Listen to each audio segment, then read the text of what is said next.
ते सुप्रीम कोर्टाच्या निकालावर सामनामधून टीका करण्यात आली। विधेयक मंजुरी कालमर्यादेबाबत निर्णयावरून ही टीका केली आहे। राज्यपाल अडवणुकीचा हा गोंधळ पुन्हा घालतील। राज्यपाल सरकार संघर्ष पुन्हा चिघळू शकतो असं सामनामध्ये म्हटलंय।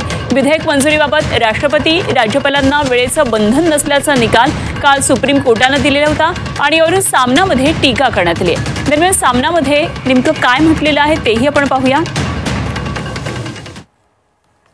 सर्वोच्च न्यायालयाने राज्यपालांना कालमर्यादेचं बंधन लागू होत नाही असा निकाल दिलाय। त्यामुळे या निर्णयाचा गैरफायदा घेऊन राज्यपाल अडवणुकीचा गोंधळ पुन्हा घालू शकतात। सर्वोच्च न्यायालयाने राज्य सरकारला न्यायालयाचा दरवाजा ठोठावण्याचा पर्याय दिलेला आहे आणि प्रसंगी न्यायालय हस्तक्षेप करेल असा निर्वाळा दिलाय। तथापि यामध्ये होणारा कालापव्यय शेवटी त्या राज्याच्याच मुळावर येईल आणि त्याचे परिणाम तिथल्या जनतेला भोगावे लागतील।